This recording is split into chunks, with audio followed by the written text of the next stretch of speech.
উত্তর কোরিয়ার নেতা কিম জং উন সম্পর্কে চাঞ্চল্যকর তথ্য দিলেন দেশটি থেকে পালিয়ে আসা তরুণী ইউনমি পার্ক। মিররের একটি প্রতিবেদন অনুসারে পার্কের দাবি, কিম তার মনোরঞ্জনের জন্য প্রতি বছর ২৫ জন কুমারী মেয়েকে তুলে নেন। ওই মেয়েদেরকে তাদের চেহারা ও রাজনৈতিক আনুগত্যের ভিত্তিতে বাছাই করা হয়। পার্ক আরও বলেছেন, তাকে কিমের প্লেজার স্কোয়াডের জন্য দুবার আনা হয়েছিল, কিন্তু তার পারিবারিক অবস্থার কারণে তাকে নির্বাচিত করা হয়নি। পার্ক বলেন, কিমের লোকজন প্রতিটি শ্রেণীকক্ষ পরিদর্শন করে, এমনকি স্কুলের মাঠেও পর্যবেক্ষণে রাখে, যাতে কোনো সুন্দরী কেউ বাদ পড়ে না যায়।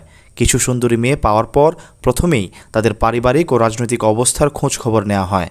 উত্তর কোরিয়া থেকে পালিয়ে আসা দক্ষিণ কোরিয়া বা অন্য দেশে আত্মীয় স্বজন আছে এমন মেয়েদের তারা বাছাই করে না। পার্ক দাবি করেন, মেয়েরা একবার নির্বাচিত হলে তারা কুমারী কিনা তা নিশ্চিত করার জন্য ডাক্তারি পরীক্ষা করানো হয়। পরীক্ষার সময় যদি ছোট দাগের মতো ক্ষুদ্রতম কোনো ত্রুটিও পাওয়া যায়, তাহলে তাকে অযোগ্য হিসেবে গণ্য করা হয়।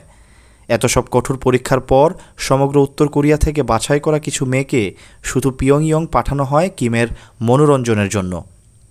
২৫ জন মেয়েকে ৩টি দলে বিভক্ত করা হয়। এক দল ম্যাসাজ করে, অন্যটি গান ও নাচের জন্য, আর তৃতীয় দলকে কিম সহ অন্যান্য পুরুষদের সঙ্গে যৌন সম্পর্ক স্থাপন করতে হয়। পার্ক বলেন, তাদের স্বৈরশাসক ও অন্যান্য পুরুষদের সঙ্গে যৌন সম্পর্ক করতে হবে। তাদের শিখতে হবে কিভাবে এই পুরুষদের খুশি করা যায়।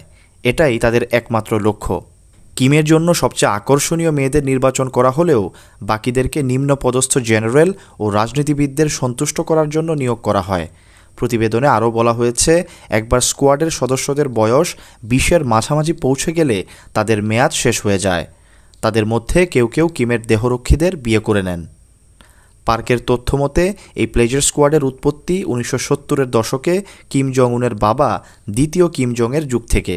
তিনি বিশ্বাস করতেন যৌন ঘনিষ্ঠতা তাকে অমরত্ব দেবে। তবে তিনি ২০১১ সালে ৭০ বছর বয়সে হার্ট অ্যাটাকে মারা যান। Syed Sakib, BNA news 24।